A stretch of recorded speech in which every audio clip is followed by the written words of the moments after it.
хамгийн нэгдүгээрт Алтай нурууны орчимд буюу мөнх цасны хайлж байгаа усыг тогтоон барих ажиллагаан дээр хөв цөөрмийн гүйцэтгүүрээр бол асар өндөр. Тэр нь юу гэхээр хүмүүс бодохдоо цасны ёроолд авчаал барьчих юм шиг тэрнээсээ гадна тэр чинь ингээд бороол орж байгаа юм чи энэ тэнд уулын жалга үерээр ингээд хийх. Тэгэхээр тэр үер буугаал нэг л өдөр урсдаг тэр уснуудыг л тогтоон барихын тулд хөв цөөрөм барих гэдэг. Гэтэл хөв цөөрөм гэдэг юм бид нар чинь бас нэг юм сэтгэхгүй айгуу сонирн болчиход байна шүү дээ. Одоо юу гэдэг амбар барьлаа нэг амбар зогсож явах хэрэгтэй гэж ойл. Тэрнтэй адилхан хөв цөөрөм барьлаа л бол маргааш нь ус байх хэрэгтэй гэж ойлгоод. Гэтэл ялангуяа үерийн усыг хоригдлуулахаар барьж байгаа хөв цөөрөм маань магадгүй үер болохгүй бол 3 сар 3 жилд магадгүй 30 жилч хоосон байж магадгүй. Тэр нэг бодлын амарч юу ярилцлагт орж байгаа биш зүгээр л хууч хөрч байгаа юм шиг. Хууч хөрч байгаа юм шиг л юм шүү дээ.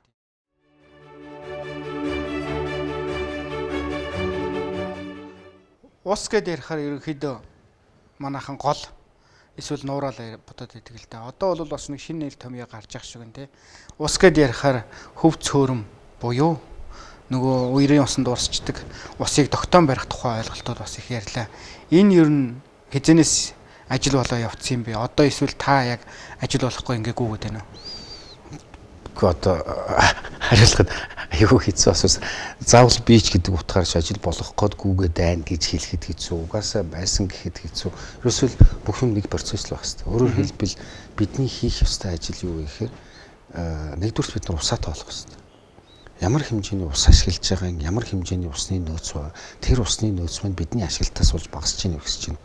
Гэтэл нөөц маань хоёр шалтгааны улмаас багасаад байна. Нэгдүгээрх нь бидний хэрэглээ ихснээс буюу цэнгэг усны нөөцийн 10 литр нөөцтэй байхад бид нар 1 литрийг ашиглаж байгаа бол багасч байгаа гэсэн. Гэтэл нөгөө талдаа нөгөө бохирдол.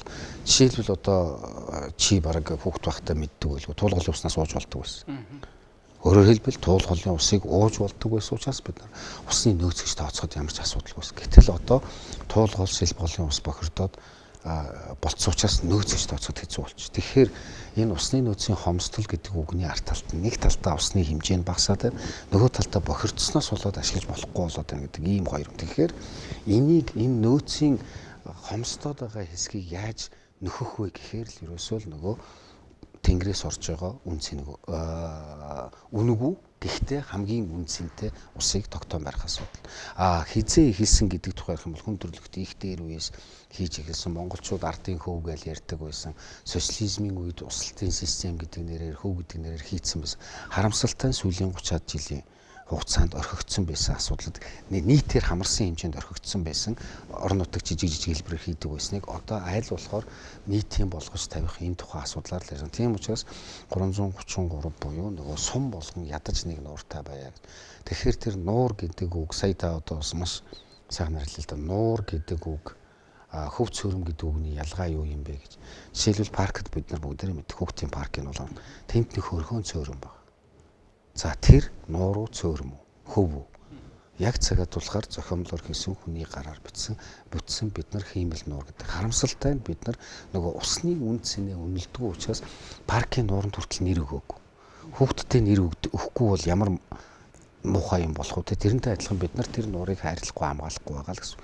Тэр нуур яаж үүсдэг вэ гэхээр крантны ус гэж бид нар ярьдаг хоолооноос хийждэг. Тэгвэл бусад газрууд дээр энэ борооны усыг, үерийн усыг эсвэл жижигхэн хөрхөн урсж байгаа горхины усыг энэ төр барил гэдэг асуудал.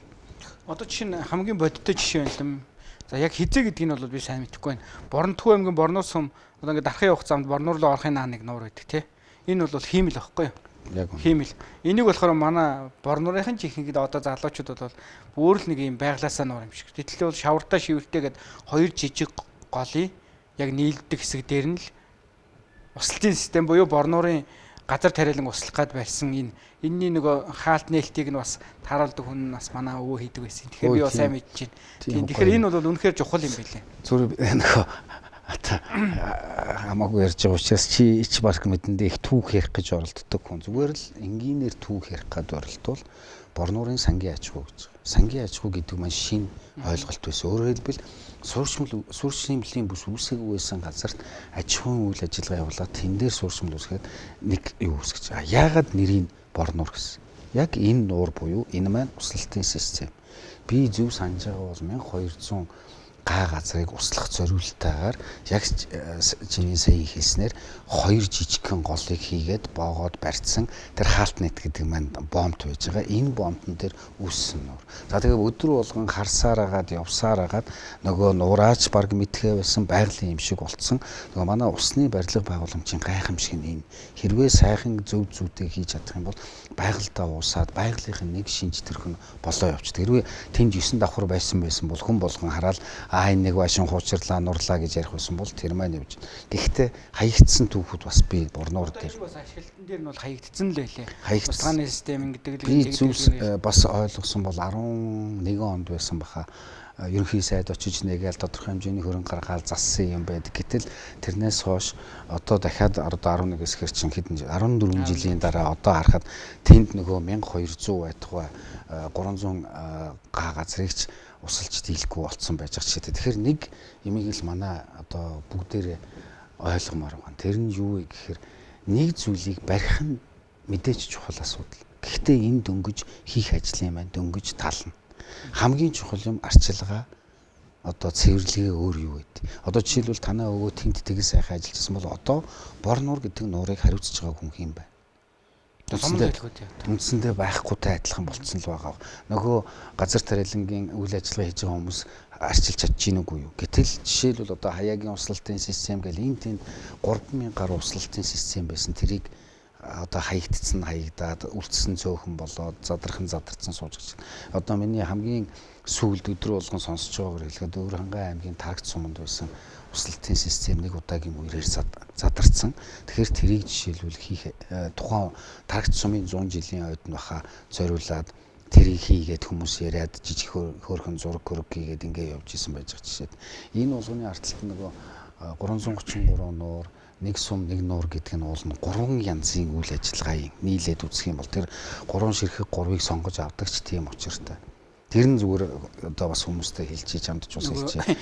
999 гээд Батбаяр шиг одоо Батбаяр бас Батбаяр баахан тоо хэлт юм бол 3 гэдэг тоо бол өөрөө чандман нэрд нь ааш 2оо гэдэг. 3 ширхэг 3 гэдгийг нэгдүгээрх нь байгальд байсан байгалийн нууруудыг хамгаалын сэргээ гэж.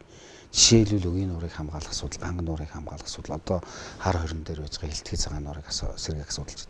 Хоёрдугаарх нь болохоор шинээр боломжит газар нь хөв цөөрөн байгуул. Гуравдугаарх нь болохоор хаягдсан байж байгаа услалтын систем гэдэг нэртэйгээр байгуулсан зүйлийг сэргээе гэж. Тэгэхээр хөв цөөрөм гэж ярихаар хүмүүс шин юм гэж ойлгоод байгаа. Би тэр услалтын систем чи одоо сайн мэдж байгаа да манай усны байгууллагуудын түүх ярихаар усны аж ахуй яам бэлчээрийн ус яг энэ болгон чинь гол асуудал нь эхлээд бэлчээрээ усчуулъя гэдэг 30 мянган худгийн асуудал ярьдаг байсан бол дараа нь усчуултыг тэгжээж газар тариалан хөгжүүлэгээ явж ирсэн үлдэгдэл тэр тодорхой цаг хугацаанд хүний цаг хүч санхүүгийн асар их нөөцөө барцсан тэр газрыг дахиж ашиглалтанд оруулъя гэдэг асуудал байна. Энд нэг хэцүү байгаа юм нэгэнт бид нар хаяхаар л хэрвээ ашиглаад байсан бол ямар ч асуудалгүй байх байсан. Гэтэл хаяхаар л эвдэрчдэг гэдгийг ойлгож одоо эзэнтэй болох тухай асуудал юм. Тийм учраас сум гэдэг асуудлаар явж байгаа юм. Ядаж сум болгон нэг нуураа одоо сэргээгээд тэрийг хамгаалдаг болъё. Тэрийг нь хариуцсан хүнтэй болъё гэж. Яг нь өөрөө мэддэг жишээ гэдэг шиг саяны тэр химэл нуурыг хэлээд байгаа. Борн нуур гэдэг нь бол өөр нуур байдаг л да нөгөө сумын төвийнхөө уртлын нөгөө цотголгүй. Тэгвэл тэрийгээж хүртэл манай хамгаалдаг. Одоо энэ байгаа нөгөө услалтынхаа энэ системийн гол их усрууч гэсэн ачлах тал дээр их баг. Тэгэхээр ер нь одоо яг ийм ачлахгүйгээр хайцсан хичнээн ийм нуур цөөрөм одоо юу гэж хэлэх юм бэ? Услалтын систем гэдэг байдлаар бүртгэгдсэн 3000 гаруй барилга байгууламжууд байна. Ихэнх нь усгүй. Ихэнх нь бүр ихэнх биш бүр дийлгэнх нь хаягдсан. За зарим нэг нь нийт ашиглаж болох усныхаа нөөцийн хоримтлуулж болох усны нөөцийн дөнгөж 10% тааж байна. Одоо тэгэл бид нар ярил одоо Төв аймгийн Жаргалын сум гээл одоо ингээл энэ хойтлынгийн сумдууд чинь газар тариалангийн бүс нутус. Баруун тийшээ ярил нөгөө Алтай нуруутайгаа холбох гээд ярих юм бол жишээлбэл Говьтай аймгийн Бигэр сум гээд нөгөө алдартай газрууд төр чинь дандаа услалтын системийг хөөрхөн жижигхэн горих булгуудыг цуглуулсан тэнд хөв цөөрөн барьсан. Одоо бид нар хөв цөөрөнгөнд нуур үүсгэсэн, усан сан үүсгэсэн учраас л яа. Тэгэхээр бид нар хөв цөөрөм гэдэг үгийг тэр 333 нуур гэж нэрлсэн мөртлөө хөв цөөрөм яриад байдаг нь ердөөлийн. Хөв цөөрөм хоёр юугаараа ялгаатай вэ гэвэл бас мэрэгжлийн үүднээс ярьж болохоор талтай. Жишээлбэл цөөрөм гэдэг бол гүнзгийлж ухсныг хэлж байгаа. Хөв гэдэг бол байгалийн шинж чанарыг нь хадгалаад хаацсан бооцсон хэсгийг хэлж байгаа. Бид нар одоо хүүхд тухтай усан сэлгэд энэ дунд голдогч тэр сэлб голдогч тэр баг өөрсдөө очиод баахан чулуу овоолол тэр хинтэн цүнхэл үсгээл дээр нэг мө цүнхэл нь бүслэгээр хүрхээр тэмдэн л нэг шумж байгаа нэртэй явдус тэр маань хүртэл өөр. Нөгөө юу минжтэй бол ширэгдэхгүй энэ төр гэж үг байгаа. Тэр минж гэдэг амьтан чинь энэ цүнхээлийг үсгдэг. Нөгөө хаалт игээд бомб туураад энийг л бид нар арай голгүй газар юм уу эсвэл жижигхэн булган дээр хийж байгааг нь хөв цөөрөм гэж нэрлээд үерийн усыг цуглуулад авч байгааг нь бид нар бас мөн адилхан хөв цөөрөм хий 70 бомб барь гэдэг ойлголт л гэсэн үг. Тэгэхээр хөв цөөрөм нуур гэдэг үгийг одоо бол бид нар тийм нэгдмэл олон янзын ойлголтуудыг хамруулсан гэдгээр утгаар нь ярьж байна. Одоо яг ханаас эхлэх гэж байна энэ хөв цөөрөм барих гэдэг юм уу? Шинэ бид бол ерөнхийдөө улс орон даяар зэрэг эхлүүлэх ямар аргууд байна? Эхний ээлжиндний 30-ыг юм уу 15-ыг юм уу барих гэсэн ийм төлөвлөгөөтэй Азийн хөгжлийн банктайгаа яриад нэг 30 Азийн хөгжлийн банкнаас бас нэг хэдэн төгрөгийн асуудлыг шийдвүүлэх гээд уур амьсгалын өөрчлөлтөд тэмцэх дасан зохицохын тулд 30 газрыг сонгоё гэдэг ийм төлөвлөгөөтэй ажиллаж исэн. Азар дундуур нь манай улсын хурлын дарга амар баясгалан дарга бүр санаачлаад баруун бүсэд 42 хөв цөөрөм барих ийм санаачлал гаргаад хөрөнгө бөмбөгийн асуудлыг шийдсэн. Тийм учраас бид нар одоо бидний нөгөө сая нэг уулын нэг ингэж ийсэн гэдэг яриа маань бодит ажил болоод ерөөсөө Алтай нурууны орчим, Говьалтай аймаг, Ховд аймаг, Увс аймаг, Завхан голууд дээр хийж эхэлж байна. Одоо өнөөдрийн надад байгаа мэдээлэлээр жишээлбэл Ховд аймгийн Дарив сум, Ховд аймгийн Дөргөн сумн дээр хоёр хөв цөөрмийн тендер зарлагдаад барих эзэст нь тодорцсон байх хэвээр. Бид одоо гэрээ байгуулад ажилдаа орно гэсэн үг. Жишээлбэл Ховдын Дарвих юугаараа чухал вэ гэхээр хөвхрийн гал дээр Булганы үзүүр гэдэг газар дээр өөрөө байглаасаа ийм жижигхэн хөрхөн хавцал байгаа. Тэгвэл тэр хавцлыг хаагаад ийм юу үүсгэх юм, нуур үүсгэх юм. За нуурын хэмжээ бол нэг за тэн дээр чинь хэд байгаа вэ? 600 орчим метрийн өргөнтэй, 200-300 орчим метрийн өргөнтэй урттай ийм л жижигхэн дүүхэн нуур болно. Гэхдээ манай нутгийнхан тэн дээр бас их гайхаад ах шүү. Зүгээр байж байгаа гол дээр юм барьж болох юм уу гэж. Тэгэхээр хөвхрийн гол маань уул нь 4-5 км явж урсдаг байсан бол одоо ерөөсөө 1-2 км яваад сумын төвхөд тасарчаад байгаа. Тэгвэл үертэй үед нь их усыг нь хуримтлуулж аваад тэгээд бус үед нь тэрүүгээрээ дэмжинэ гэдэг ийм л санаа яваад байгаа. Зүгээр хүмүүст ойлгуулж хэлэхэд одоо сая газар дээр нь очиод ирсэн учраас хэлж байгаа юм шүү. Хөгшин орхон гэдэг нэг хөөрхөн жижигхэн гол байдаг. Тэр голын олон жилийн дундаж урсаж 0.5 м куб. Өөрөөр хэлбэл секундэд 0.5 м куб буюу 500 литр ус урсдаг голоо л гэж ингэж үзэж болохоор байгаа. Гэтэл яг сая очиход одоо хаврын гачиг үе арай эхлэегүй нөгөө шар усны үер мөр гэдэг ингэ явж байгаа учраас бидний ойролцоогоор хэмжээлж үзэхэд багаар тооцоход 2 м куб буюу секундэд 2000 литр ус урсч байгаа. Нөгөө 500 урсдаг гол маань яг энэ цаг нөчид 2000 явж байгаа. Тэгэхээр ямар нэгэн юм барих юм бол тэр 4 дахин байж байгааг нь хоригдлуулад авах тухай л асуудал. Айжимда нөгөө мө бороо орохгүй удаад одоо хаврын гачиг үе эхлэн тэгээ 6 сард ордог бороо маань орохгүй хойшлоод эхлүүл юун 0.5 байтугай 0.1 рүү ч орно. Тэр үед нь нөгөө хуримтлуулсан байгаа усаараа голоод хижийн гэсэн ердөөл ийм л санааг хөв цөөрөм, усан сан, усны барилга байгууламж гэдэг энэ бүх нэр томьёо маань хэлээд байгаа. Жишээлбэл та мэдээж асуух байх уртчлаа тэгэл чи Эрдэнэ бүр ингээл бид нар их ярьдаг янз бүрийн байдлаар нэлдэг. Би бол усан сан гэж нэрлээд байгаа. Энэ бол ховд голыг аврах үйл ажиллагаа.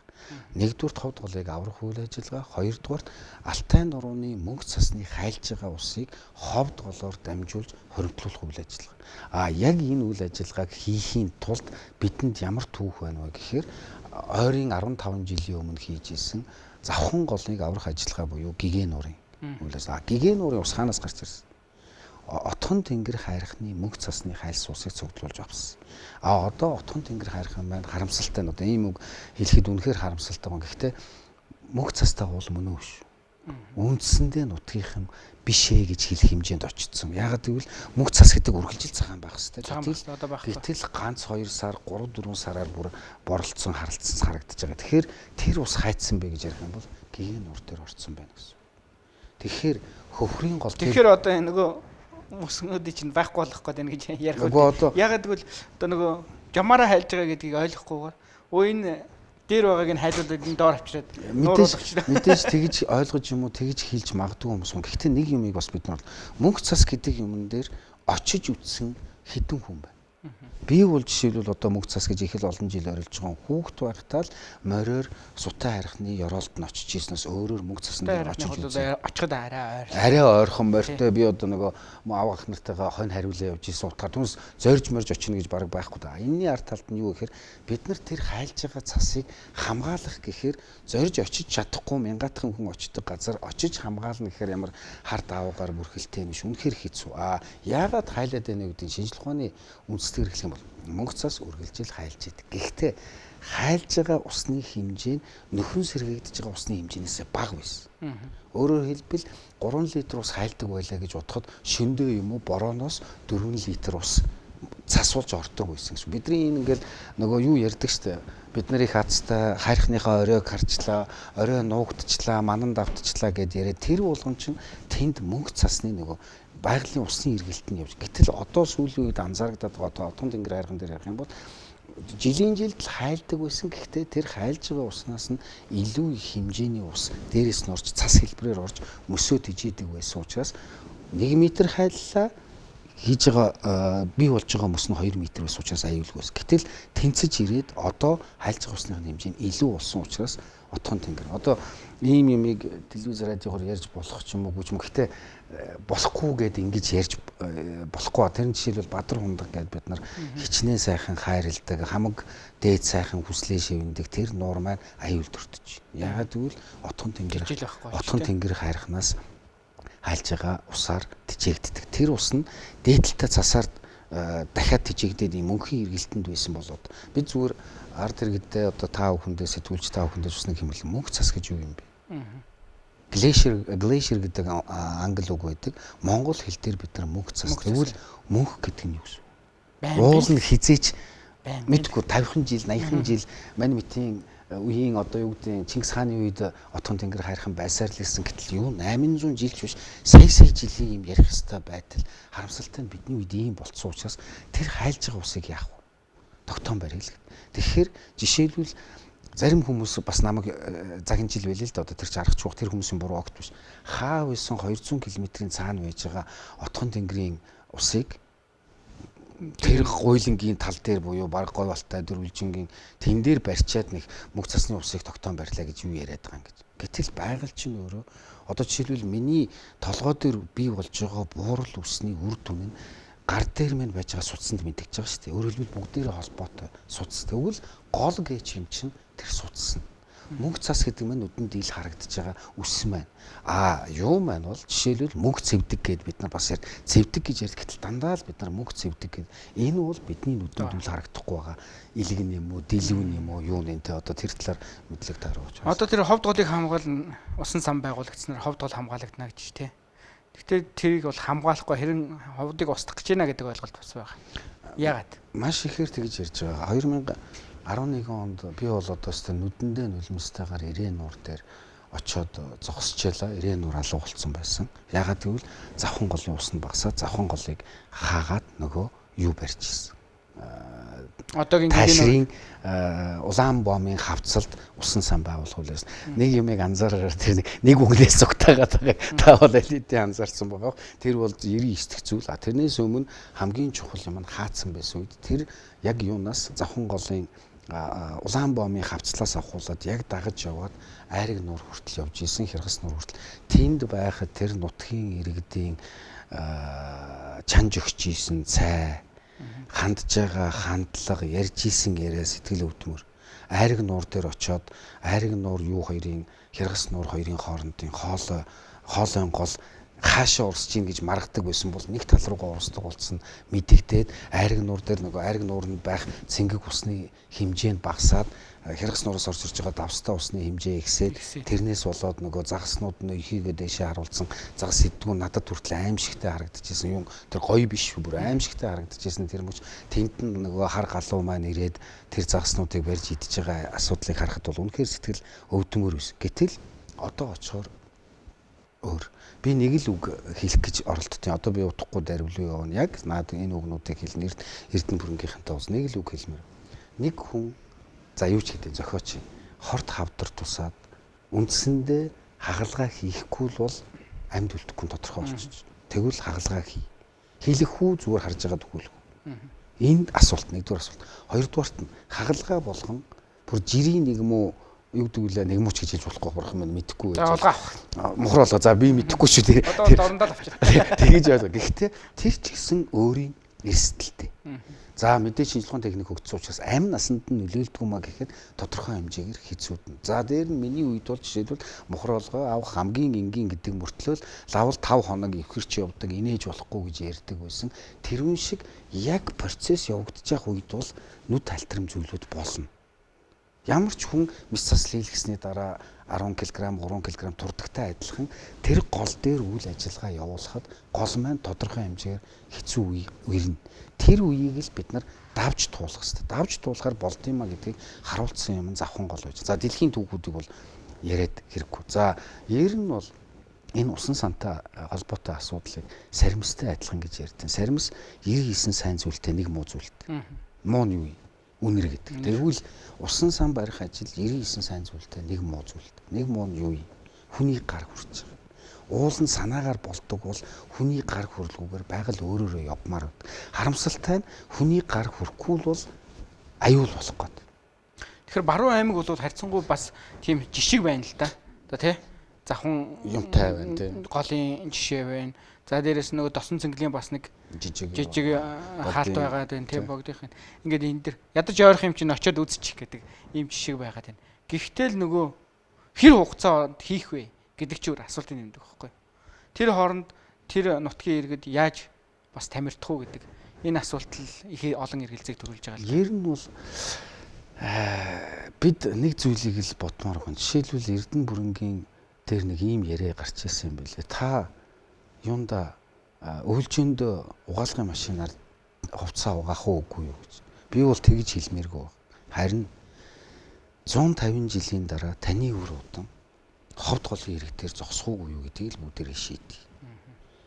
Тэгэхээр тэр нэг угаалгын машин энэ төр гэж жижиг юм ярих биш харин ховд гол маань өөрөө байх уугүй юу гэдгийг л ярив. Ягаад устагаа байх вэ? Тий. Ягаад ховд гол тийм чухал гол болоод овирчваа гэхээр ихэнх хүмүүс мэддэг баг цагаан гол батаны мөсөн гол гэдэг. Тэр цагаан гэж ярьдаг нь мөсөн гол хайлаад мөсөн голууд нийлээд хайсан ус нь орж ирэхээр нөгөө тийм цагаан өнгөтэй харагдус. Тэрнээс их авсан гол буюу Алтай таван богдын уснаас ахуулаад бүх уснуудыг цуглуулж явж байгаад ирсээрээгээд хар ус нууртыг тижээдэг үндсэн гол. Тэгээ хар ус нуураас чон харийнхын голоор дамжаад хар нуур ордог. Хар нуураас хоолон гол, тээлийн гол гэдэг хоёр голоор дамжаад дөрвөн нуур ордог. Тэр тээлийн гол нь юутай холбоотой? Завхан гол руу ордог. Ингээд хяргас нуур, айраг нуур гээд ус нуурыг нэмэх юм бол их нууруудын хотхор гэж дэлхийд дахинд бид нар гайхуулж ярьдаг алдартай үнэхээр сайхан байгалийн үзэсгэлэн төгс газрын 6 нуур маань амин холбоотой. Энэний усныхын тижээл нь их үс баруун талаас нь их үүсвэр нь баруун талаасаа бол ховд гол зүүн талаасаа бага хэмжээтэйгээр завхан гол ус. Тэгвэл бид нар завхан голоор дээрээ отон тэнгэрийн хайрхны мөсийг тогтоож барьсан бол одоо ховд гол дээрээ барья гэж. Ховд голтой ижилхэн жижигхэн маш олон ихэнх голуудыг ховд гол өөрөө авчдаг учраас яг хар ус нуурлууд сутгадаг өшөөний жижигхэн гол байгаа нь жижигхэн харьцангуй жижигхэн шүү. Буянт гол би ховдтой харьцуулаад жижигхэн гэж уусаа. Буянт гол бол Ховд аймгийн төвийг өнгөрөөд Буянт сумын орчим 2 салаад нэг хэсэг нь ховд гол руу ордог, нөгөө хэсэг нь хар ус нуур руу ордог. Харамсалтай нь энэ хоёр хоёулаа орхоо байлцсан. Ингээд Алтай нурууны би дандаа хойтлыг ярьлаа. Тэгвэл Алтай нурууны урт талд юу гэдэг? Алтай өөр говьд юм байд юм уу гэж ярил. Нөгөө алдартай булган гол маань. Тэгээ уянж бодомж гол маань. Тэгэхээр тэр минжтэй гол минжит булган гэж алдарсан гол маань юуны Алтай нуруу гэдэг энэ Монгол том Алтай нурууг бид нар дотор нь Монгол Алтай нуруу гэдэг жижиглэн ангилдаг бол энэ Алтай нурууны уртлын үсийг нь цуглуулдаг нь булган гол байх нь уянж бодомжтойгоо нийлээд хой талтай болохоор үндсэндээ ховд гол. Тэгэхээр ховд голыг бид нар хамгаалж байна. Хамгаалчаад би зүгтагаад байгаа гэдэг үгийг хэлий утсан цахилгаан станц. Тэр юу вэ гэхээр хамгаалаад нэгэнд усан сан үүсгэсэн юм бол тэр усан сангийн хөдөлгөөнийг ашиглаад эрчим хүч хий гэдэг бол нэгдүгürt зүй ёсны юм, хоёрдугаарт тэгж ашиглахгүй бол тэр усан сангийнхаа хэргийг бүрэн гаргахгүй байна гэсэн. Гэхдээ шүмжилтээ хандаад байдаг юм байна. Усан цахилгаан станц нь нэгдүгээр зорилго огт биш. Харин магадгүй 99 сайн татвал 97 дахь нь 98 дахь. Жишээлбэл хамгийн гол нь далангаар боож авах. Голоол аварч боож авах гэсэн. Өөрөөр хэлбэл юу чин ховд гол чин зарим газараараа 50 хэдэн метр куб секундтай байж байгаа. Тэгвэл зарим жилд, зарим цаг хугацаанд, зарим өдрүүдэд 100 урсдаг. Тэгвэл тэр 50-ыг нь л тогтоогоод барил гэдэг асуудал. Эгийн гол гэж бүгдээрээ ярьдаг. Тэгвэл эгийн голын ач холбогдол нь эгийн гол дээр усны барилга байгууламж барихын ач холбогдол нь юу вэ гэхээр сэлэн мөрний урсацыг тогтмол хэмжээнд барих, цаашлаад байгаль нурын усны тогтмол хэмжээнд барих. Тэгэхээр ерөөсөө энэ устай холбоотой үйл ажиллагаануудыг бүгдийг голуудаа аврах үйл ажиллагаа юм байна гэдгийг л одоо маш сайн ойлгоно. Хэрлэн гол гэдэг ингээд яриад ирэхээр хэрлэн дээр барих үйл ажиллагаанд хэрвээ бид хэрлэнгийн асуудлыг ярихгүй бол хэрлэн гол маань 2017 онд тэр аимшигтэй үзэгдэл болсон шүү дээ. 2017 онд Дорнод аймгийн Цагаан овоо сумын орчинд тал нутагт дунд тасарч ирсэн. Тэгэхээр тийм аюулыг бий болгохгүй тул тэрвээ тасалтаад эхлүүл энэ асуудал юмс. Туул дээр дахиад 2012-13 онд баг хоёлаа тиймд очиод яриа хийжсэн санагдаад байна. Үнэхээр нүд альтармаар тасарсан, шургасан, сүүлийн хэдэн жил Улаанбаатар хотын хэд тасраал. Тийм, сүүлийн хэдэн жилүүдэд бороо ихтэй байгаа учраас гайгүй. Гэхдээ энэ процессууд дахиад явдгаараа явна. Үерэлдгээрээ үерэлэн тасардгаараа тасарна. Тэгээд давтамж нь нэмэгдээд ойртоод. Тэгвэл үерэлсэн үед нь усын цуглуулж авъя. Юу хийсэн үед нь үергүй үед нь юм уу ган болоод гачиг үед нь бүгдээрээ усаараа дижээ гэсэн ийм л санаа. Ус бол өөр амьдралын их үсэр. Энтэй бол хүн болгон санал нийлнэ тий. Усгүйгээр бол хүн амьдрахад бол хэцүү. Ус байгаа газар амьдрал цэцгэлж ийдэг, ургамал цэцгэлж ийдэг, бүх зүйл цэцгэлж ийдэг. Тэгэхээр одоо юу гэдгийг манайх говь, за баруун аймагуд хэдийгээр их нууруудын хотгор гэж байгаа боловч бас л усны хомсдол ихтэй газар бол баруун аймагуд ч тийм. Эдгээр жилд орох хурд тунцсны хэмжээ нь нөгөө ус хөрөмтүүлэх тэр нөөц бололцоогоо хэр хангадаг юм бэ? Хэрвээ зүгээр ийм одоо тэр хурд тунцсны хэмжээг яаж хэмждэг вэ гэхээр манайхан 1 миллиметрээр хэмжиж байгаа. Тэр нь юу гэсэн үг вэ гэхээр тэгш талбай байсан бол тэрэн дээр орж байгаа бороонд хэр зэрэг зузаан ус гарах вэ гэдэг ийм миллиметр. Манай Монгол улсын хэмжээнд дунджаар 250 дундчлуул. Энэ нь Улаанбаатар орчинд дундж болдог. Гэтэл Эрдэнэт рүү дархан руу ороод ирэхээр 380 руу ордог. Урагшаа одоо би санаж байгаа гэлээ Хан богд дээр жишээлбэл 51 байдаг. Тэгэхээр нөгөө бидний саяын яг хилдэг чи үн Алтай нурууны орчимдөө ороод идэг наашаа говь руугаа хүүсийн говь руугаа ороод ирэхээр ордоггүй учраас тэр хурд тунцсны хэмжээ асар зөрүүтэй болчиход. Одоо жишээлбэл зүгээр харьцуулаад хэлэх юм бол Солонгост 1200 мм 12 см-ийн зузаанд юу ордог гэсэн үг. Манайд 2.5 см ордог. Гэтэл нодон ойрын 50 жилд болоогүй 50 хэдэн жилд болоогүй процесс нь Өмнө аймгийн Хан богд, Ноён Сэврэ гэдэг одоо хэмжсэн газрууд дээр хэлэхээр нэг өдрийн дотор 71 мм хурд тунц орсон буюу жилд 51 49 ордог газар нэг өдрийн дотор 71 орчиж. Бид хэрвээ энэ тэнд юу хийцэн байсан бол ганц газарч байсан, ганц километр квадрат газар байсан, 100 м квадрат газар байсан ч гэсэн хөв цөөрмүүд барьсан бол тэрийгэ цуглуулад авчих байсан л гэсэн. Тэгэхээр яг эцсийн дүндээ бороо гэдэг нь Монгол орны нийт усны нөөц гэдгээс ч их хэмжээний бороо ордог. Одоо 1.1 одоо аюу төлөө сая 500 мянган километр квадрат газар дээр манай математик гэдэг 10 жилийнхэн бол бүгдөөс тийм газрыг тэгш тал гэж үзээд жилд 250 мм хурцсан ус буюу 2.5 см зузаантай ус ордын бол тэр хэмжээг нь гаргаад ирээ гэх юм бол манай жилийн усны хэрэглээнээс хэд дахин илүү тийм их ус гарсан. Тэгэхээр бид тэр тэнгэрээс өгч байгаа сайхан юмыг цуглуулад авъя. Нийтэд нь чадахгүй учраас тодорхой хэсгээр нь цуглуулад авъя гэдэг зүйлийг л ярьж байгаа. Одоо жишээ нь яг энэний чухлыг хэн мэдгийг гэхээр манай говийнхан мэддэг юм байна л. Өмнө говийн нэг хүнтэй уулзаад ингэ ярьж хахад болдог болвол тэр хийрлэн он одоо юу гэдэг тэр нэг том голуудаас говь руу ус татна гэж яхахын оронд болдог бол Улаанбаатар хотын барилгуудын дээвэр дээр буусан усыг цуглуулад говь руу өгчүүл бид нар худалдаад авна гэж байгаа юм. Болдог бол яг энэ гол агуулга. Одоо би өнгөрсөн 7 хоногт Coca-Cola компани дээр ажиллалаа. Coca-Cola компани дээр очиод би нэг юмыг ярина гэж бодож төлөвлөж утсан. Тэр нь 2008 онд анх сонсч ирсэн Шанхай хотод байдаг Coca-Cola компанийн 1 литр ус бүтээгдэхүүнийг хийхийн тулд 1.7 литр ус ашигласан. Тэрийг zero cola болгосон. Бид нар уудаг zero cola биш. Өөрөөр хэлбэл 1 литр бүтээгдэхүүн ашиглахын тулд 1 литр буюу дотор нь орж байгаа усаа л ашигладаг, өөр ус ашигладаггүй тийм юм хийсэн гэдгийг ярих гад очтол тэнд ямар утгаар хийсэн бэ гэхээр Шанхай дээр байж байгаа Coca-Cola-гийн үйлдвэрийн дээвэр нь 1 га. Тэгээ тэнд маш их бороо ордог учраас тэр 1 га дээврээр дамжуулаад усаа авцсан байна. Тэгээ Coca-Cola-гийнхантай ярих гад очтол Coca-Cola-гийн маань өмнөөс яг одоогийн байдлаар 1 литр бүтээгдэхүүнийг үйлдвэрлэхийн тулд 2 литр ус хэрэглэж байна. Бид нар энийг энэ жил 1.9 рүү оруулах санаа байна. Цаашлаад 1.7 руу оруулмаар байна. Яагаад гэвэл Coca-Cola компанийн хэд хэдэн байшингууд байгаа. Тэр байшингийн нийт дээврийн хэмжээ 5 га юм байна. Тэгэхээр Улаанбаатарт орж байгаа нөгөө 250-ыг авчих юм бол жишээлбэл тэрийг хүмүүс буруу ойлгоод байдаг. Бараг л тэр усыг цуглуулаад нөгөө Coca-Cola-нд нь хийх гэж байна. Огт бүтээгдэхүүн биш. Бэлэн болсон бүтээгдэхүүний гадна талыг угаах, үгүүдээ шалаа угаах, нөгөө машина угаах гэсэн технологийн хэрэгцээнд нь харж. Тэгэхээр Улаанбаатар хотод байж байгаа 371 мянган дээвэр байна. Энэ дээврийн усыг хоримтлуулах ажиллагаа хийж болдог. Ястаа сая үнэхээр ухаантай хэлж байна. Хэрвээ болдог бол гэж. Яг л юм. Мэдээж цуглуулаад тэрийг дамжуулаад ингээд явна гэх юм бол эдийн засаг орж ирээд өөр. Гэхдээ жишээлбэл айлын хүмүүсээс л гуймаар. Та одоо жишээл над шиг цэцэг тарих дуртай хүн байгуул нэг л их олон сайхан цэцэг. Тэгвэл тэр цэцгэндээ ямар ус усалж. Хүүхдийнхаа удаг усыг цэцгэндээ өгнө гэхээр арай хайр юм биш үү. Тэрний оронд зүгээр л борооны усаа цуглуул. Сая 2-3 удаа маш сайхан цас орсон. Цасан дээр ч бас юу ярьдаг.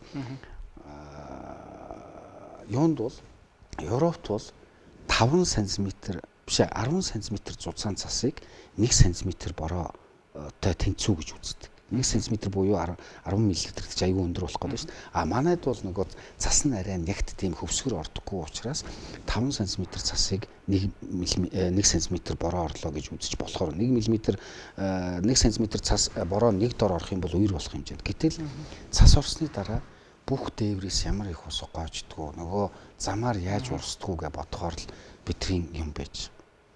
Тэгэл хавар нь одоо ингээд шар усны үер гэл хаасаагүй болж тийм. Хавар нь шар усны үер болоод одоо жишээлбэл бид нар халиа тушинд автчихин гэдэг энэ талд нь одоо 2011 онд бас би нэг тэгж хэлээд бас их хүмүүс шүмжлүүлжсэн. Бид нар тэнийг байгаа үстэй гэж хэлээд тэр хүн шиг бас хараа усгүй байж хахад бид нар халиа тушинд автаад сууж ийн гэдэг чинь бид нар усны менежментийг хийж чадахгүй байл гэсэн үг. Урд нь усны менежментийн тухай асуудлыг хүний толгойтой ярьдаг байсан бол одоо бид нар хот суурин газар дээр ярьдаг болмоор. Улаанбаатар хотод хэдэн нуур вэ? Улаанбаатар хотод паркийн нуур байна, тэр хойно яриад байгаа баг баянд байгаа, баян ушуунд байна. Тэгээ гүнжийн нуур гэдэг ингээ хитгэн нуур. Гэтэл хэрвээ саяын ярьдаг тэр юунд автаад байгаа юмнуудаа хийгээд одоо жишээлбэл энэ жил чинь сэлб гол тэр Америкийн элчингийн орчимд ямар амир үерт автцсан байж юм. Нөгөө сайхан хүүхдүүд зугаалах хэвээр газар нөгөө тарьсан модны усанд авт. Тэр мөс цусыг цуглуулад хэрвээ энэ тэнд 3 4 хүн нууртай биш 30 40 нууртай болчих юм бол яах вэ? Сэлб болгосон сэлб голын дээр чинь бас нэг хөв цөөрмөрхөө би тэр баг баян гэдэг байгаа нь 300 мянган метр куб ус. Тэгээгүү бүр энэ жилийн үеэр зүгээр амар болно гэсэн тооцоо бас гаргасан сураг байлаа. Ер нь бол тооцооллуудыг бол янз бүрээр гараад үнэн 2023 оны тэр юу маань хөв цөөрм маань за би зөв санаж байгаа бол 23 чин тэр 24 чин тэр гэхээр 24 оны 6 сард ашиглалтанд орсон санагдаад байна. Тэгээд юм дээр тооцооллоор жил 6 сарын дараа өөрөөр хэлбэл 12 дээр 6 18 сарын дараа дүүрнэ гэж тооцож идэл яг нөгөө борооны үеэр 3 хоногийн дотор дүүрсэн. 3 хоног гэмт жил 6 сар тооссон. Тэгэхээр хэрвээ тэр усыг цуглуулаагүй 300 мянган метр куб ус 300 мянган метр куб ус гэдэг чинь мянгаар үржүүлэх юм бол 300 сая литр ус орж ирэхэд тэр ус хэрвээ сэлбэр орж ирсэн бол нөгөө юунууд автах төдий биш. Тэр үед чинь нөгөө орон сууцны нэг давхар юу автцсан шүү дээ. Подолууд авчихсан бол нэг давхар ойлгомжтой байсан. За дахиад өшөө их хэмжээний орж ирэх юм бол ерөнхийдөө сэлб гол дээр ингээд бид нар хавчаа ийдсэн учраас 100 жилд нэг удаа болдог үеэр болох юм бол нөгөө давхрууд маань давхраар нь тооцоол 3 давхар хүртэл ус явах нэ гэдэг л ийм л тооцооллууд байдаг. Ийм тооцоол байдаг учраас 100 жилд нэг удаа гэдэг үг манай усныхны хэрэгэлдэг за тэрийг нэг хувийн хангамжтай энэ төр гэж ярьдیں۔ Тэр үгийг сонссон жирийн хүмүүс за би 100 наслаач уу гүүч үү гэдэг үг хэлээд идэг. Тэр нь одоо сонссон цагаас нь 100 жилийн дараа болох юм шиг бодоод идэг. Гэтэл маргааш чулж магадгүй. Дээр нь бас нэг чухал юм. Одоо энэ жил бас хүмүүс мэдээгүй. Мэдэн жил 2 тийм маш сонирхолтой процесс болсны нэг нь хэрлэн гол. Хэрлэн гол дээр 100 жилд нэг удаа болох үерийн хэмжээний ус урссан. Хэрлэн гол ойролцоогоор 20 м куб секундын урсацтай байдаг газар сая хэд хэдэн газар дээр 480-аас 500 м куб секунд. Та бодоо 20-ыг 500-тай харьцуулахаар хэдийн чинь 10-аар үржүүлвэл 220 25 дахин их ус.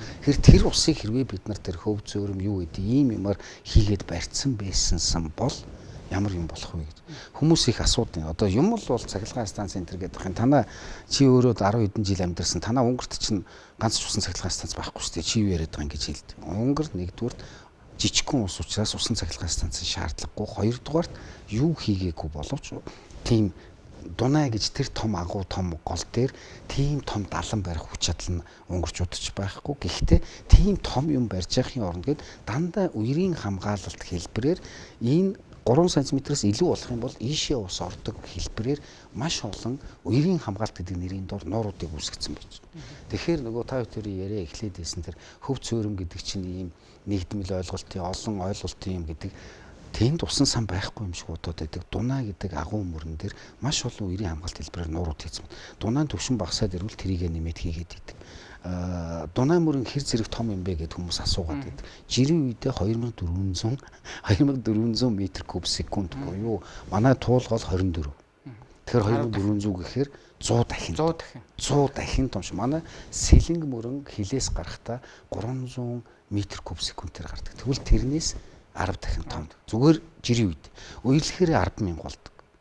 Тэгэхээр тэнд усыг цуглуулах нь чухал. Тэгтээ үерийн хамгаалалт хэлбэрээр цуглуулах нь чухал гэдэг бол бид үерийн хамгаалтаа гачиг үед нь яаж шийдэх вэ гэдэг асуудал байна. Улаанбаатар сая та хэлж 3-4 нуртай гэж.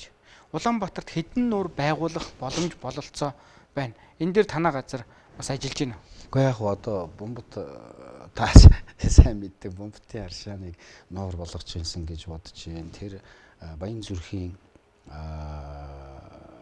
товчооны наахан гэж одоо залуучууд юу гэж ярьж байна. Тэнд нэг олон улсын цэцэрлэг түрээлэн байгуул гэж байгаа. Тэнд бас нэг жижигхэн хөөрхөн нуур цөөрөн байгуулах боломжтой гэж байна. Үндэсний цэцэрлэг түрээлэнд бас нэг жижиг хоёрхон ганц нэг хүүхд заваар яваад байлээ. Тийм жижигхэн цөөрөмд байлээ. Тэрний хажууд бас нэг нуур болгож байна. Ойрын хугацаанд бид бол ямар ч үс нэг 3-ыг хийчих санаа байна. Санхүүжилт энтрийг гаргаад байна. 20-40 гээд энэ юуг харж байгаа бүгдээрээ мэдчихэж байгаа 14 хот болно энтрээр. Тэгвэл бидний тавьж байгаа санал 14 хот 14 цэвэрлэх байгууламжтай байгаа чи.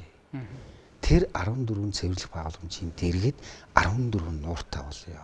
Тэр нуур нь өвөлдөө каток болдог зундаа ингэ байж байгаа. Нөгөө агаарын чийгшлийг нэмэгдүүлэх замаар агаарын бохирдлыг бууруулдаг.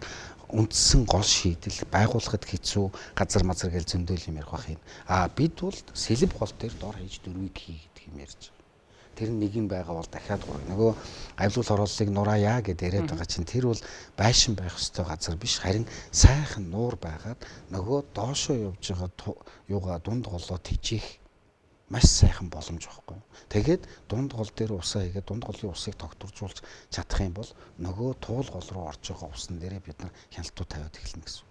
Тэгээд туул голоо юуг нь багасгахын тулд бохирдлыг багасгахын тулд төв цэвэрлэх байгууламж дээр очиж ачааллыг багасгах. Сэлбэг бол одоо ингээд эргээр нь гоё мод тарих хэвээр ингээд догчуулах хэвээр гэсний оронд нэрэл энэ тэнд нь гүнхэн цөрмөд болчвол бас л хэрэгтэй байна. Гэхдээ одоо юун дээр бол бас хийгээгүй хийсэн шүү дээ. 1980-аад онд анх хийсэн. Одоо би сая ярьдаг тэр Америкийн элчингийн хажууд чинь зүгээр манайхан хэлбэрлүүн хитрхи ороод хажуудлын цементийн гоё байлах тухай бодоод байсан болохоос тэнд ийм жижигхэн хөөрхөн халиагуурууд үүсгээд нэг 20 см халиагуур хийчихээр нөгөө түрүүн хүүхд усанд ордог. Тэгээл ингэ явж байгаа. Тэр чинь өөрөө жижигхэн хэмжээтэй цөөрөм жижигхэн хэмжээтэй усны нөөцийн хуримтлал баг. Одоо бүр аргаа ороод усны нөөцийн хуримтлал гэдгийг манай хүүхдүүд өглөө болгон усны нөөцийн хуримтлал хийж байна. Тэр нь юу вэ гэхээр юугаа угаахтаа шүдээ угаахтаа стаканд авч байгаа чинь нэгдүгürt стаканд усаа хуримтлуулж чинь хоёрдугаарт урсах байсан усыг хэмнэж тэр стаканаараа шүд угаах хэрэглээгээ бүрэн хийж чинь буюу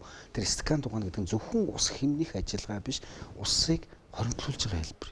Аяганд хийж байгаад угаах, гойжуулж байгаад угаах өөрөө эн чинь ямар байх вэ гэдэг. Одоо бид нар туушин компани жишээлбэл санал тавьчаад суулж байна. Зочдлуудад бүгд нь ярьж байгаа. Одоохондоо манай зочдлууд бол гайхаад хараад байгаа. Тэр нь юу вэ гэхээр дээвэр дээрээ усан сан байгуулж чаажээ.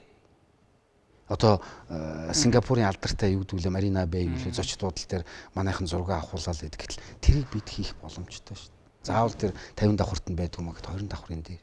Өвөлдөө тэр нь гоё гэрэл гээтэй мөсөн юмуд баг байнга ууршин. Тэр ууршилт чинь нөгөө ахарын бохирдлыг бууруулах хэрэгтэй. Тэгэхээр бид нар энэ дөр зүгээр ингээл нэг нөхрөл нэг сайхан бодол яриад байгаа хэрэг биш. Айл болохоор бодлогот оруулах, хүмүүст ойлгуулах асуудал чухал байна. Хуримтлал усны нөөц хөв цөөрөм гэд ярихаар хүмүүс яах гэж яагаад гэдэг. Одоо энэний хамгийн гол өглөөр бол усгүй болох хэрэгтэй. Тэ. Улаанбаатар хот миний мэдхээр сурвалжлагч болсноос хойш Улаанбаатар хот 2025 он гэхэд уух усгүй болно л гэжсэн. Одоо устай л ингэж яриад байгаа байхгүй. 2014 2025 за би бол өөрөө яг 25 32-ыг бараг хэвээр чамтай ярьж байхдаа шилжижсэн байж магадгүй. Яг одоо уух усан тэгээ байгаа юм. Би нэг жишээ хэлье. Улаанбаатар хотын усны нөөцийн хэмжээ 256 м3 хоног байсан. Сая мянганы сорилын сангийн шугамар бид нар гаргаад энэ хэмжээгээ 430 мянган м3 болгосон. За одоо 2030 он хүртэл усны асуудалгүй. Энэ зөвхөн тоо хэмжээгээр байхгүй. Гэтэл бид нар баруун бүсээс олж байгаа усны мань хэмжээ нь янгийн бохирдолтой. Тэгэхээр тэрийг бид нар уух ус болгож хувиргахын тулд зардал гаргана. Өөрөөр хэлбэл 1 литр усыг 8 төгрөгөөр 20 төгрөгөөр хэд байдیں۔ Төгрөгөөр цэвэршүүлнэ гэсэн. Одоо зайсанд усны нөөцийн хомсдолд орчоод байна шүү дээ. Яагаад тэрийг хүмүүс хүлийн зөвшөөрдөг би ерөөсөө ойлгох. Яагаад усны нөөцийн хомсдолд орсон бэ гэхээр зайсангийн тэр үнэтэй байшинд амьдарч байгаа хүмүүс усаа ууж чадхаа байсан. Усны дотор нь гидсний савханцар нь илэрсэн. Яг түрүү ярьснаар туул голыг одоо үгдэн тэр хортой ус харгуй ус гэдэг туул голын усыг уух юм бол хүн амь насны өргөддөггүй маа гэхэд хамгийн энгийнээр утгад гүйлгэндээ. Энэ чинь өөрөө аль хэдийн усгүй болцсны шинж байхгүй. Усгүй болно гэхээр л бүх ус нь хатаад усаж өгөхөө бодоод байдаг. Хатаж өгөхөө бодоод байгаа мөртлөө ууж чадахгүй болохыг чинь бид нар усны нөөцийн хомсдол бохирдол зөрөгтэйгээр усаа уудаг үе байсан. Асуудалгүй бодохгүйгээр уудаг үе байсан. Одоо бол крантнаас шууд ороод онгоолгоод усаа уух. Эсвэл зүгээр крантнаас шууд онгоолгоод хоолоо хийх гэхтээ боддог болсон байхгүй юу? Эсвэргээр ихэнх айлууд цэвэршүүлэг тавьж ийж тэндээс эргэлдэх болсон. Өөрөөр хэлбэл энэ усгүй болцсны шинж байхгүй. Бид нар усгүй болно гэхээр нэг л тийм өөр л юм бодоод байгаа шүү. Дэлхий дээр байж байгаа ус хизээж алга болохгүй. Харин ууж болдог ус уу, усанд орж болдог ус уу гэдэг л. Одоо сая Дунаа мөрнөөс жишээ авлаа. Дунаа мөрөнд усанд орж болдог. Сэлж болдог. Ягаад гэвэл би хүүхд оюутан багтаа сэлжсэн 3 хоног халуурч явцсан баахан юм туурсан. Одоо манай туул гол ийм болчиход. Тэр байтугай далайн хоёр далайг холбож байгаа тэнгисийг холбож байгаа Босфорын хоолой гэдэг Стамбулын тэндүүд тэнд усанд орохыг хориглосон. Ягаад гэвэл хүний эрүүл мэндэд аюултай. Энэ өөрөө усны нөөцийн хомсдол буюу усны нөөцийн хомсдол нь ус байхгүй болох нэг арга байна. Ус нь бохирдох нэг арга байна гэдэг энэ үгээр хэлж байгаа. За яг карантин дээр. Одоо би бол үзэгчдэд хэлж байгаа. Манай ус сувгийн удирдах газрын сайн ажиллаж байгаа учраас ус сувгийн удирдах газар гэдэг нэртэй компанийн маш сайн ажиллаж ажиллаа сайн хийж өглөө болгон дээж авч байгаа учраас танд ус сувгийн удирдах газрын буюу төвлөрсөн шумаас авч байгаа ус чанарын шаардлага бүр хангасан. гэж хэлж чадна. Энэ нь нөгөө талдаа төвлөрсөн шугамаас аваагүй бол хангалттай биш шүү гэдгийг хэлж байна. Дээр нь манай юуных юм байна. Хүмүүс маань яг саяын таны хэлдэр бид нар одоо баг тэр утга ус тасарсан үед бочкиных усыг уудаг байсан шүү дээ. Тэр нууц биш дампуурсан ажил биш. Тэр бол угаасаа тэр бочкины ус ямар ч асуудалгүй цэвэрх хүмүүс. Гэтэл одоо хоолнд хийхдээ таны хэлдгэр шүүлтүүр эсвэл янз бүрийн юм болдог болцсон шалтгаан нь юу вэ гэхээр бидний сэтгэхүйд ийм өөрчлөлтүүд явж байна л гэсэн. Дээр нь усыг цэвэршүүлэхийн тулд маш их хэмжээний ажил хийдэг. За одоо хамгийн түрүүнд одоо манайд байж байгаа стандартаараа бид нар холооржуулдаг. Гэтэл ус суугийнхан маань ямар ажил хийж ийнэ гэж шингэн холоор хийдэг байсныгаа болоод хуурай холоор хийж эхэлсэн. Биш ээ, хуурай холоор хийдэг байсныгаа шингэн болгож эхэлсэн. Дараа нь ерөөсөө холоор гэдэг ийм химийн бодис гаргахаа болий тэрний оронд ядаж гээд увсаас гэсэн баха давс авчираад байгалийн давс авчираад давсаа задлах маягаар холоор гаргаж ирээд холоо тэрүүгээрээ хийж. Өөрөөр хэлбэл байгалийн гаралтай холоор нөгөө хорыг нь багсах гал үзээд байна шүү дээ. Гэтэл тэр маань жишээл манай говьалтайхан крантны ус уудаг уснаас хойш энэ ус нэг жоохон сонирн болчлоо холоор хамтагдаад байна гэх. Тэр нь өөрөө манай стандарт. Тэгэхээр байгалийн ус гэдэг чинь мэдээж аршаан үнэн цэвэр сайхан. Гэхдээ жишээлбэл нэг эрдэс ихтэй усыг байн гуугаад байвал юу болох вэ? Огт эрдэс бодисгүй усыг байн гуугаад байвал юу болох вэ гэдэг л асуудал. Одоо зөвхөн би за бомбтын аршаа. Дондог дулмын аршаа нөгөө дамтарчиг аршаа. Энэ аршаануудаас очоод хүмүүс их уудаг л та. Би уухтаа итгэл бас сайн төрдөг л байхгүй. Ягаад гэвэл эргэн тойронд нь битүүн ойл. Нөгөө судас шүү дээ. Дондог дулмын аршаа маань. Энэ дээр юу гэж хэлэх вэ? Дондог дулмын аршаа маань харамсалтай нь ширхцэн. Ширхцэн үү? Тэр юунд байдیں۔ Хүмүүс андуураад байдаг. Биш би дамтарчиг аршаа. Дондог дулмын аршаа бол шар мөртийн хажууд байдаг. Тэр дондог дулам хатны өдөрт уух усанд орох усыг нь авчирдаг, өглөө болгон морин тэргээр авчирдаг. Зөвхөн тэр өдрийн усаар хэрэгцээ хангад өдөр болго явдаг. Тийм сайхан цэнгийн устай аршаан байсан. Харамсалтай нь тэр усыг ашиглах гэж толгой дээр нь өрөм тавиад тэрнээс болоод ширхцэн. За дамтарчгийн аршаан бол сайхан аршаан би ч очдөг. Гэтэ би одоо яг нэг юм бодоол суугаад байна л та. Одоо хэлж болох уу болохгүй. Нэлээд хэдэн жилийн өмнө нэг удаагийн судалгаагаар яг таны хэлдэг нөгөө алдартай гидсийн савханцар нэг илэрсэн. Тэр аршаанаас. Аршааны доотлоос авсан. Одоо нуусж байгаа хэсгээс нь тийм. Бомбтын аршаан дээр бол үннээ хэлий юу байхгүй. Шинжилгээний хариу алга байна.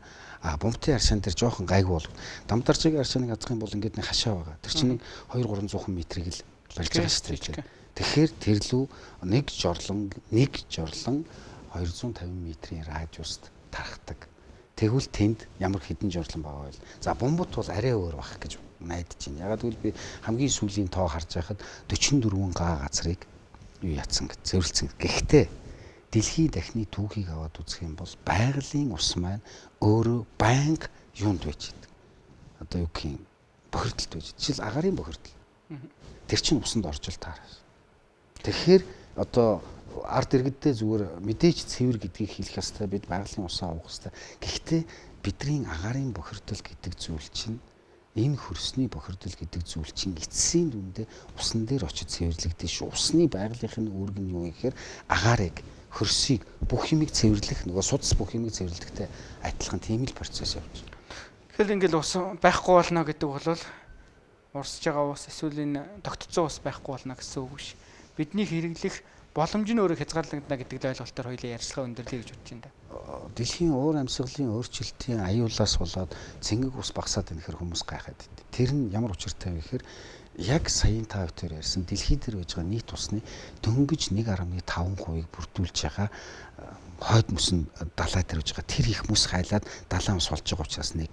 Хоёрдугаарх нь энэ том одоо жишээлбэл нийт цэнгэг усны нөөцийн 20% нь байгаль нуур дээр байж. Тэгвэл байгаль нуур бохирдоод эхэлнэ гэдэг чинь ус нь байж байгаа мөртлөө нийт ус маань 20%-аараа багасчна л гэсэн үг болохоор яг таны хэлснээр зүгээр энүүгээр дуусахмааргүй зүгээр арай өөр үгээр ийм байна шүү. Бүгдээрээ өөр өөрийнхөө хэмжээнд өөрсдөө юм хийя гэдг нь бодёо. Нөгөө хийхийн тал нь хэлий гэдэг шиг бодоо зогсохгүй бусдад хэлээч, өр хөвгтөө хэлээч, өвөг дээдстэй хэлээч, хажууд хайлдаа хэлээч, хамт сууж байгаа офис сууж байгаа хүндээ хэлээч, офисынхоо жорлон руу ороод ус гоож гин үгүй юу хараач л гэж. Тэр нь ирээдүйн хүүхдийн чинь уух ус. Тэгэхээр нөгөө цөөрмөө барай. За За. баярлалаа. 333 цөөрөмтэйгээр нэг утахаа уулзах боломж гарах гэж байна. 3333-ыг барих юм тий л да. За баярлалаа.